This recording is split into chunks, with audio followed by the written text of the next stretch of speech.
Welcome to my channel Daily Bulletin News. Holly calls out the bride after JJ marries Chad, and Abigail and Brady confronts Fiona. In the school hallway, Sophia tells Tate how thrilled she is for him and his dad that someone else was arrested for the hit and run. Tate is, too, but for some reason, Brady hasn't been released yet.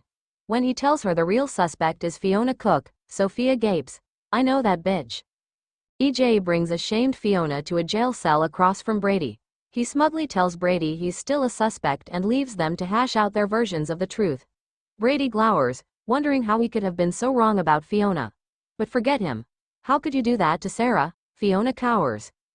Sarah finds Xander somberly staring at Victor's portrait in the mansion. He wonders how Victor Kuriaki's son could be such a gullible fool. He tearfully laments how Fiona has disappointed him his whole life. But when she showed up at their wedding, he turned into that stupid little boy who wanted his mom. How could he not have seen that she is the same heartless drunk she's always been? It breaks Sarah's heart how Fiona has hurt him. Xander flies to her side, insisting it's nothing compared to what Fiona did to her.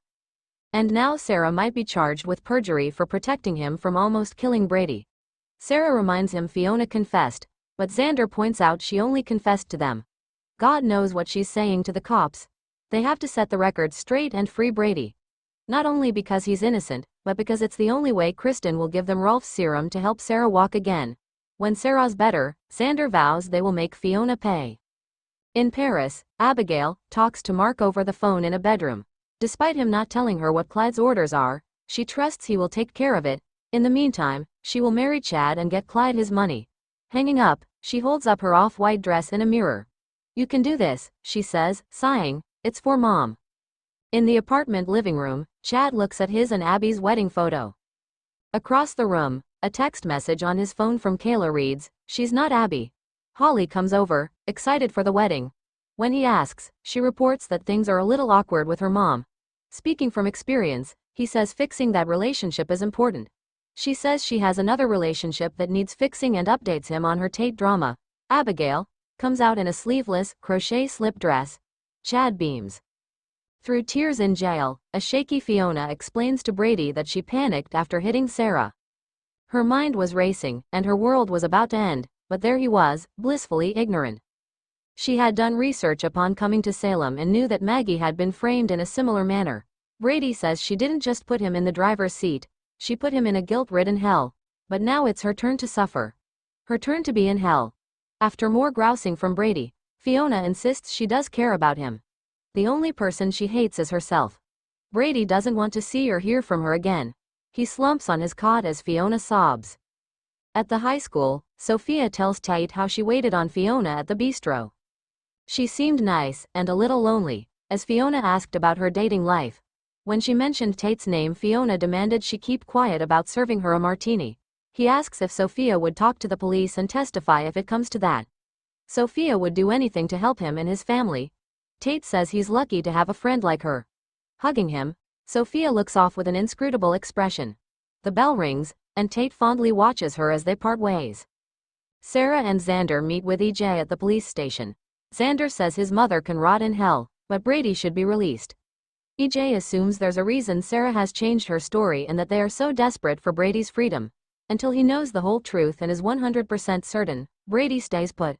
Xander and Sarah plead with him. At the Paris apartment, Chad embraces an arriving JJ. He tentatively faces Abigail and asks if she remembers him. She doesn't, but she does feel a familiar energy. He and Chad explain that JJ got ordained on the internet and is going to marry them. There are no words for how much it means to JJ that he gets to see his sister again. He knows their mother is having a hard time accepting this, but deep down, she's happy for her. He embraces her. Holly emerges with flowers, and Abigail picks up Chad's phone for music. She sees Kayla's message about her not being Abigail. She deletes it and tells Chad his phone is dead. JJ starts the ceremony. Abigail tears up as vows are exchanged, and Chad stares at her with unabashed love. They exchange rings and kiss upon becoming officially married. While Abigail's memories didn't come flooding back, she can honestly say she feels closer to Chad than ever before. When he embraces her, Abigail's joy morphs into anguish. Alone in the interrogation room, Xander wonders if they should have told EJ everything. Sarah doesn't think they can trust EJ with the knowledge that Kristen is blackmailing them and that Xander set out to kill Brady. She just prays EJ does the right thing. EJ returns to Brady. He's dropping the charges against him. Brady glowers at Fiona as he leaves his cell. As JJ toasts to the bride and groom in Paris, he apologizes for not reaching out sooner to talk to Abigail. Holly flashes back to Abigail, saying that she was just on the phone with her brother. In the present, a confused Holly asks, "Didn't you just talk on the phone last night?" JJ and Chad shoot quizzical looks at a twitching Abigail. Stay tuned and subscribe the channel.